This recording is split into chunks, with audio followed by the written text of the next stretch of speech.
the latest episode of Jobless Reincarnation, Rudy and Elinalise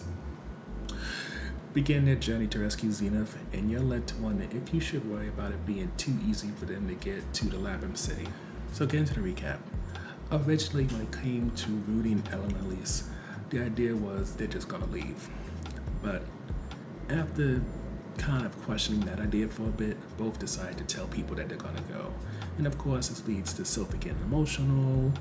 and to some degree, Aisha annoying as well. But Cliff is the one who takes it a little bit over the top, because as he presents Elinalise with a new chastity belt, he also proposes to her, and that's an interesting idea for him. But one of the positive things about telling people that they're going to leave is that Nanahashi reveals the different transportation circles that exist, and this makes it so instead of it taking at minimum 16 months to get to Bagaret and then get back,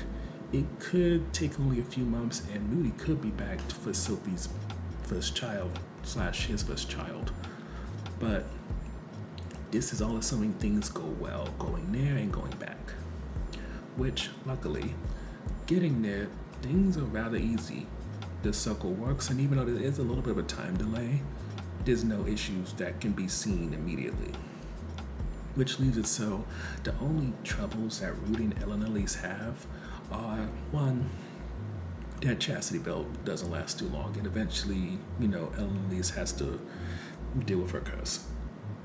But also, there's an issue of Rudy almost being seduced and killed by a succubus,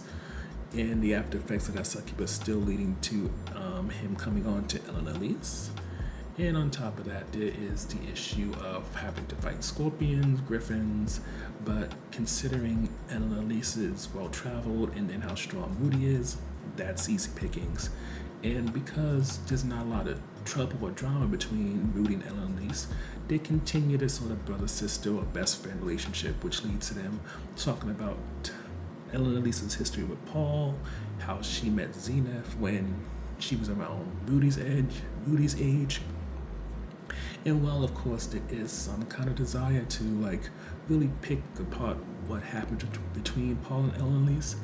because Rudy is emotionally mature enough not to dig into that wound, he lets it go. And ultimately, by the time the episode ends, they reach the Labyrinth City of Rapon, where Zenith allegedly is, and we just are left to expect maybe things will get a little bit more difficult in the following episode. So get into the review portion. It's been a long time since Jobless Reincarnation had some good action scenes, especially fighting scenes. For while Rudy did sometime, I believe in last season, have his little strength challenge with Bodyguardi, for the most part, this half of the season 2, the show's just been focused on character development. So to see them go against griffins, scorpions, have Elinalise kill a succubus, it reminded you that while this show is very good at world building and character building, it is also very much a good action show on top of that. But not to sidestep how this show is good at character development, being that Elinalise is decades, perhaps even a century old, there's a lot we don't know about her, and that's shown by the recent reveal that she is Sophie's grandmother, and the whole talk about her getting kicked out of where else live. There is so much to learn. So with no longer being in no university but out in the world, so comes the hope that with Rudy being one of her, and maybe her only friend, maybe a lot of the stuff that she usually keeps close to the chest may come out, especially in cases of, being reunited with Paul, maybe her having a moment of vulnerability and, needing someone to talk to, and Rudy being the only one who can not only listen and perhaps in some ways understand, but also, since he's been with her this long and has shown he's not judgmental, him being a safe space for her. Which leads to the last highlight, and that's just considering all the warnings that Man God gave, even if Man God might be some kind of trickster, it's interesting to see how quickly and without issue this show just got them right to where Zenith might have been. And granted, we're the first one to say we hate filler, but at the same time, with it seeming so simple and easy, I don't know if it's gonna be like that going forward, or if we're kind of being placed into this mindset of, oh, this is gonna be a simple, easy trip, when no, the hell it's not. And just having that type of uncertainty, it kind of builds up anticipation to make you wonder what's gonna happen next, especially since